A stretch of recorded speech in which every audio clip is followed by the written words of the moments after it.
Formal nang sinimula ng South Central Luzon Conference ang Batangas Laguna Camp Meeting 2025 dito sa Lipa Adventist Academy, Bugtong, Lipa City na may temang Thus Saith the Lord. Mahigit 500 pastors, teachers, workers at church officers mula sa Batangas at Laguna, gayon din ilang mga kapatid mula sa Quezon ang lumahok sa nasabing camp meeting. Layunin ng pagtitipon na hikayatin ng mga lider at miyembro na patatagin ang kanilang pananampalataya at paninindigan sa misyon ng iglesia.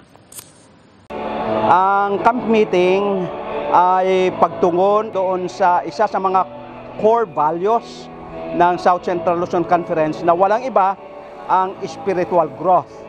Ikalawang dahilan na kung bakit tayo po ay may camp meeting ay maikintal sa isipan natin na ang banal na kasulatan ang siyang ultimate na source ng atin pong pagtuturo, ng atin pong doktrina.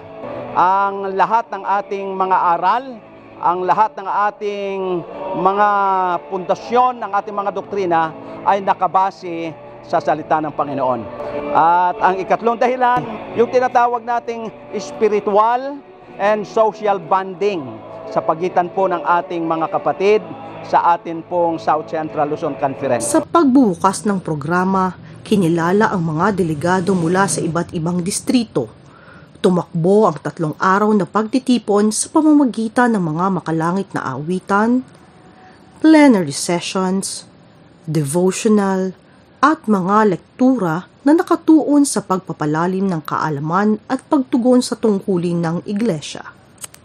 Sa pamamagitan ng mga mensahe, pag-awit at sama-samang pananalangin, pinalakas ang kanilang pananampalataya upang patuloy na maglingkod sa gitna ng mga hamon.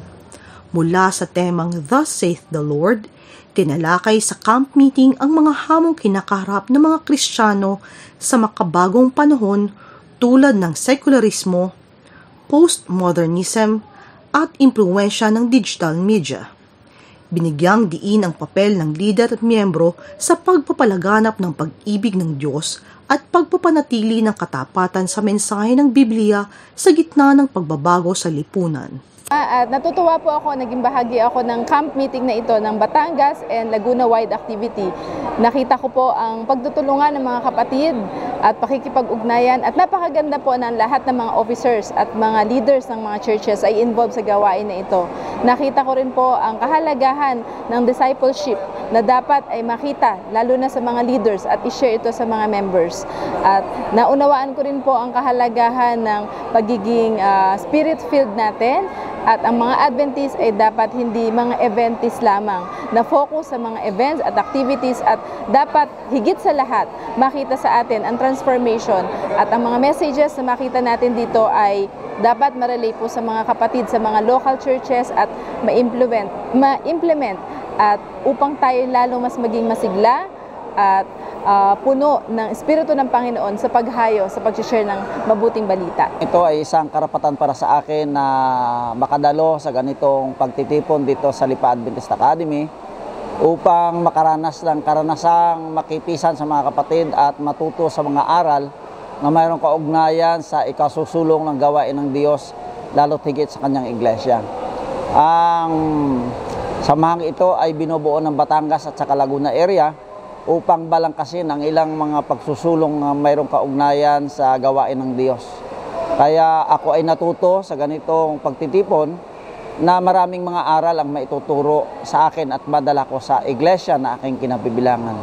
Kaya pinasasalamatan ko ang Panginoon na nawa sa pagsusulong ng ganitong gawain ay lalong mapaunlad ang iglesia niya na inabilin sa akin at sa ating lahat. Sa pagtatapos ng camp meeting, iniwan sa mga delegado ang hamon na ipagpatuloy ang kanilang misyon bilang mga tapat na lingkod sa gitna ng mga hamon ng kasalukuyang panahon.